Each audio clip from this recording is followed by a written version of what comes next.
Aujourd'hui, on va parler d'un truc simple en apparence, mais en réalité, c'est super difficile. On va parler du pouvoir de dire non. Et attention, ce n'est pas juste un petit conseil de vie, non, non, on va vraiment décortiquer comment ce simple mot peut littéralement changer la donne et nous aider à reconstruire notre respect de soi.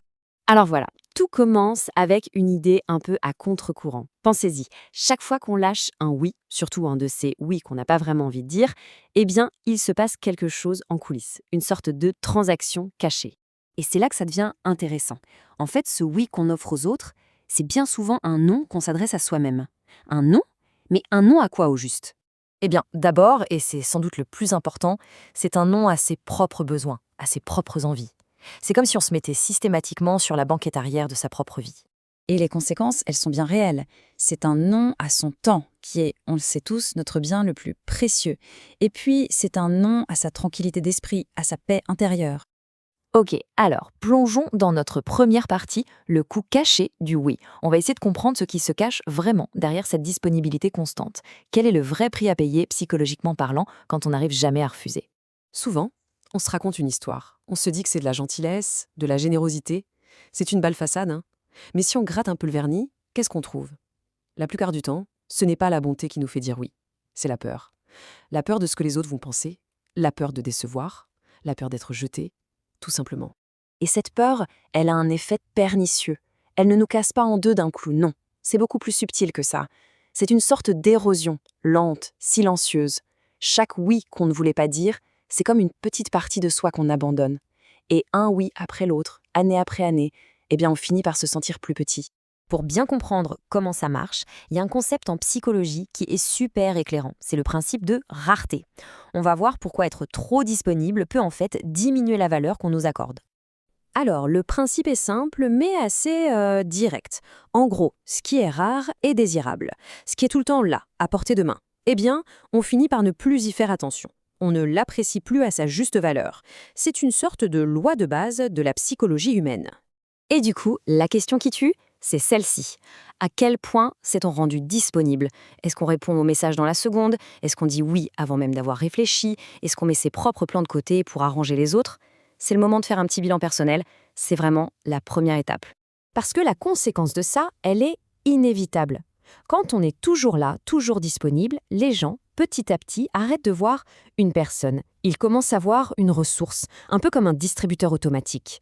Et on ne respecte pas un distributeur, on s'en sert. C'est dur à entendre, je sais, mais c'est crucial de le comprendre si on veut que les choses changent. Bon, alors, comment on fait pour inverser la vapeur? C'est bien la question. On passe à la partie pratique, les 5 limites fondamentales. Ce sont les clés concrètes pour commencer à regagner ce respect de soi.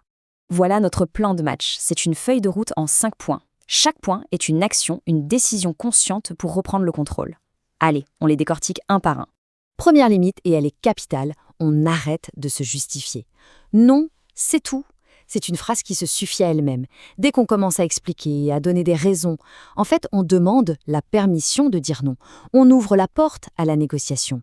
Et on envoie le message que notre non peut peut-être se transformer en oui.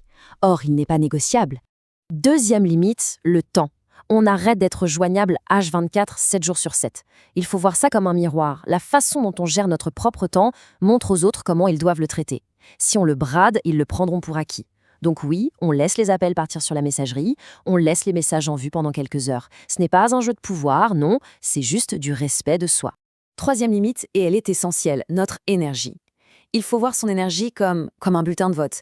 Chaque fois qu'on donne de son temps et de son attention à quelqu'un ou à quelque chose, on vote. Et là où on choisit de mettre cette énergie, c'est une déclaration. C'est dire au monde et à soi-même ce qu'on pense mériter. Quatrième limite, on arrête de se faire tout petit. Il y a cette phrase très juste qui dit que personne ne peut nous faire sentir inférieurs sans notre consentement.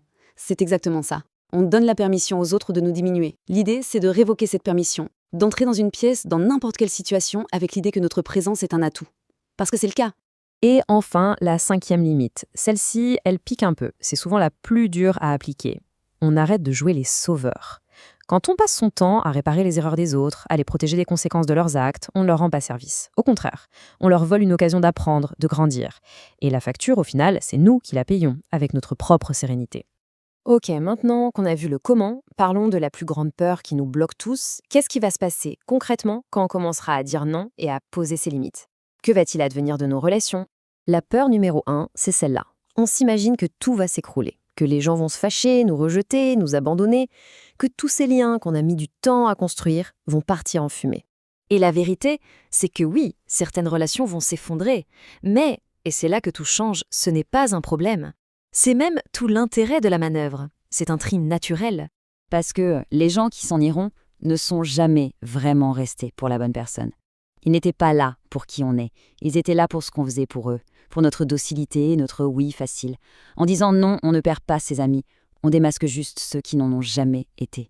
On arrive au bout de notre réflexion. On a vu la théorie, on a vu la pratique.